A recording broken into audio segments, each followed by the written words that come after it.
Well, Merry Christmas, everybody. Well, just about. This is the shipping news number, I think it's number four. I think it's number four, maybe number three, but it's number four. So we've been going along now. We've nearly got about 100 people coming towards it. Really, really appreciate this, guys, because basically I've got to get this. My business has been completely destroyed by COVID. I'm really fucking not in a good situation financially. So this is going to allow me to actually get my bills out and honor my commitments to people. And more than that, the piece that I'm actually doing, which I hope to also include with this shipping news, is my sort of point showing you all the militarization of the New Zealand space. So that'll be it. That'll be kind of story number one. I think that's going to be probably a bit of a shocker for a lot of people because you probably occasionally hear from Rocket Lab from time to time, but you don't fully kind of comprehend just how much we've been dragged down that whole US military rabbit hole. And it seems kind of sad these days because, we're literally, the Bulletin of Atomic Scientists says that we're 100 seconds away from midnight, which is the closest we've been to an extinction event caused by man-made technology since 1947. And nuclear weapons, AI, cyber attacks are all weapons which are basically recognized as putting us pretty much on the edge of extinction. This should be huge news, but it's not. But we just keep building weapons. Military doesn't even get mentioned once in the entire International Planetary Climate Change Report. And in fact, a lot of the green technologies, when you actually start to get into the geopolitics of it, there's nothing green about them. And it's not about climate change, what we're witnessing. A lot of what we're witnessing is about the simple fact that the American is responding to the Chinese in the sense that the Chinese are developing AI, and that has huge ramifications on the balance of between. Well, basically, they don't need to be nice to workers anymore. So that's America's taking a page of the pages and they're going, we don't do that. Then then they'll get there first, and then they'll be able to sell stuff cheaper. It doesn't even dawn on anyone that we won't actually have anyone to sell to because we'll have all wiped each other actually out. But there you actually have it. So that's my first story, which is basically militarization. And instead, all you're doing right now is allow me to get that magazine actually out, and then hopefully once that's done, I can be in a position where I can actually sort of start to try and put my life back together again, and actually have some place to actually write and figure out what the hell I'm going to do. Because right now, I'm screwed over. There's no other word to describe it. I'm not in a very particularly happy place in that viewpoint but it is what it actually is.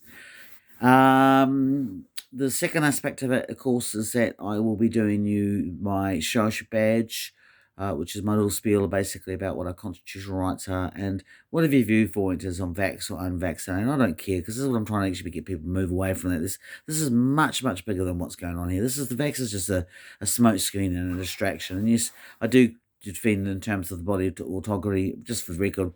I probably the Novak would actually have it, but I don't want to take this Pfizer aspect of it because when I do look into the Pfizer one, it just I wouldn't buy it if it was a car. Let's put it that way. But it's not that. This is way more things that go beyond that aspect in terms of basically what kind of society is actually making us, and we're not considering a lot of other issues that have taken place at the same time, such as the TPPA. And we're not looking at the collective piece of what's going on. So this is a huge document. I've spent a lot of time on it. I've gone to great painful details. And now it's my private network, so we never really worry too much about the Binglish in my little private network. But I actually have gone to great effort. I've had this proved. I've done a footnoting. I put a hell of a effort in it, and this is in actual fact probably part one of part two and part three. And I'll continue to give that my stuff. And hopefully, it's got some really good stuff in there for people that actually do want to fight this issue about human rights.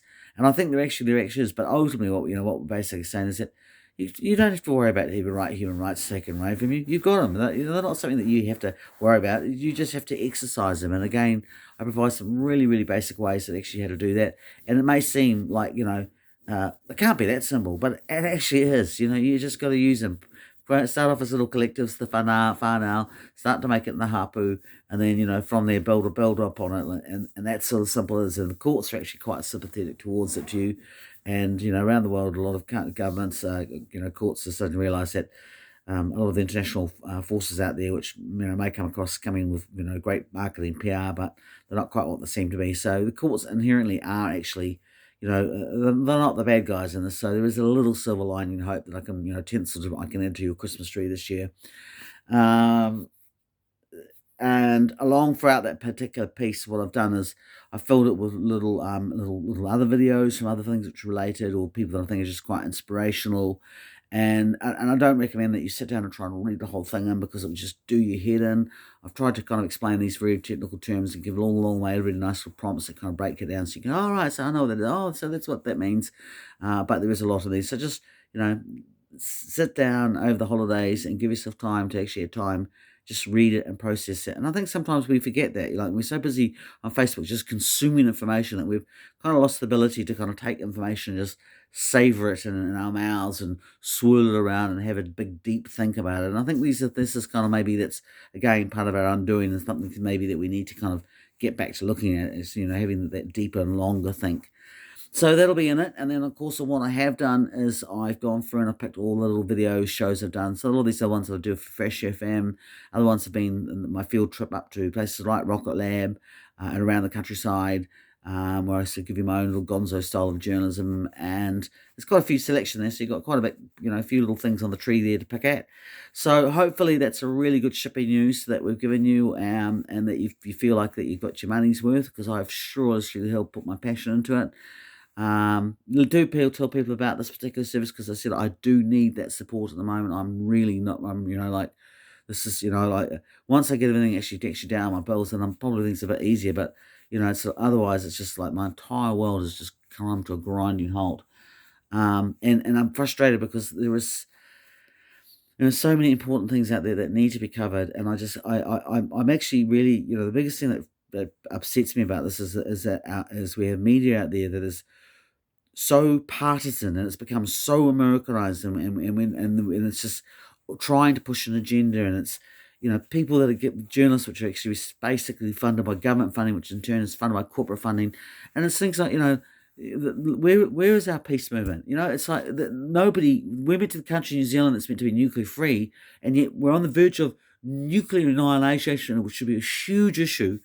Nobody's talking about it. We're all still stuck about this thing, COVID, and I don't think sometimes we realise that what a smokescreen COVID. There's plenty of other issues that are actually going out there, and I get into a lot of these things in my document, that we should be thinking about, and discussions should be occurring. And unfortunately, because we've become polarised in our let's put it this way: if an iwi is made up of sub-tribes of the Hapu, and the Hapu is made of whānau, is we're so disintegrated that we're not comparing and we're not talking to each other, and we're just becoming dogmatic. And basically, it's allowing them to pick us up one by one, and it doesn't bode well, and it's not a very nice future that we're going into. We don't start getting passionate about it and actually realizing this is not about vax or unvax. This is about, do you want to have a media that actually isn't just being manipulated by tech lords that have got their own agenda?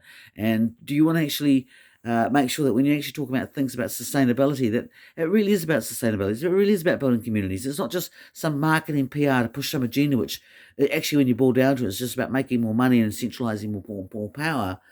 Do you want humanity to still exist? Because right now, it's pretty much like the Dementors have moved into Hogwarts and sucked out all the joy of being a human being, and I don't think this is how we're meant to be. And it's quite interesting when I look at it, because everyone's just stuck in this whole, like, you either got a right-wing mode or a left-wing mode. And I actually see a lot of, when I follow the strings, that a lot of the groups that are actually funding the left are indirectly also funding the right, and vice versa. So really, what it's got about us is this whole divide and conquer. And again, it's working class versus middle class. And, and the reality is that, this is it. 2019, we talked about 1%ers, and that was building up from 1980, from when we talked about 10%ers. And now within a year, we're now talking about 0.1%ers. So, and it's not just the money that these huge corporations make, it's the lobbying power, it's the ability to actually buy the truth and actually get us to the point that it's just like we've gone all the way back to the 1950s, and we're all stuck in this incredibly dogma-rigid world where we just believe what the status quo tells us. And quite frankly, the status quo hasn't done really that good a job of looking after this planet since World War II.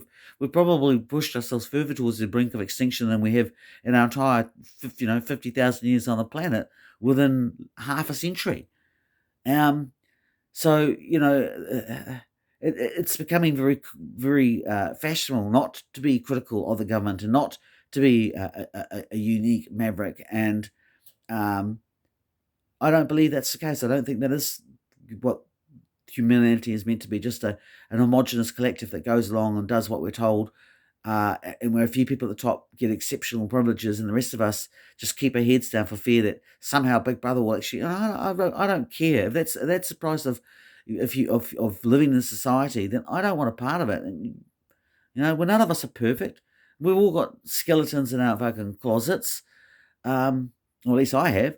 But I don't care. At the end of the day, all I really care about is the fact of trying to be as a decent human being as I possibly can. And not perfect and learning in this room, but I don't feel the need to achieve people's standards that I can't ever possibly achieve. So anyway, that's my shipping news from me to you.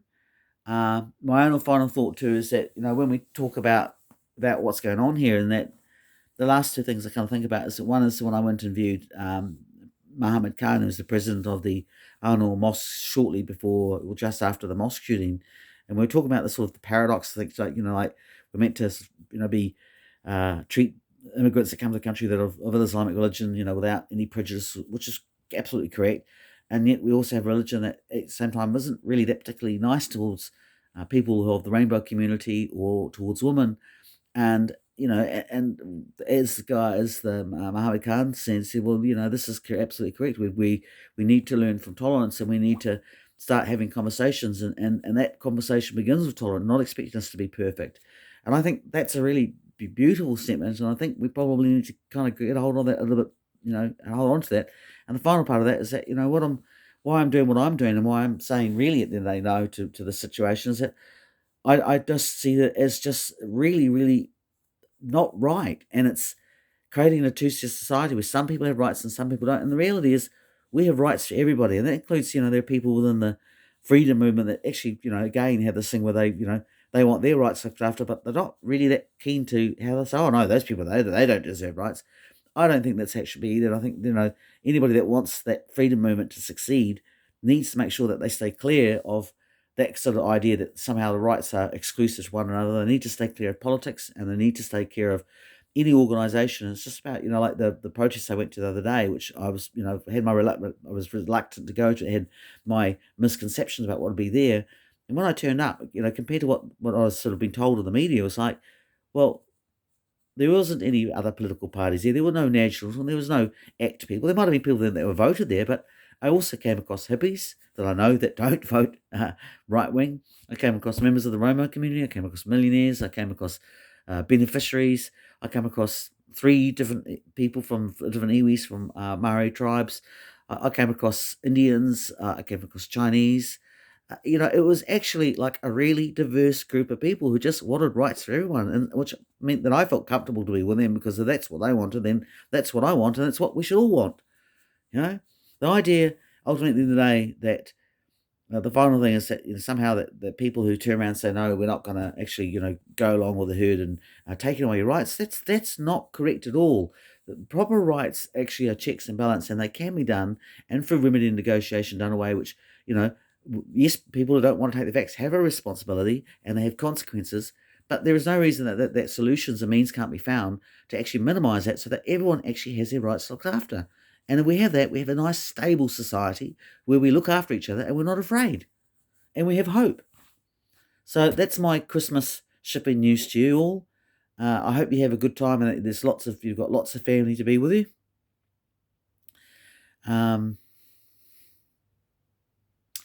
Your family's very, very important at Christmas time. And I love you all. And be good.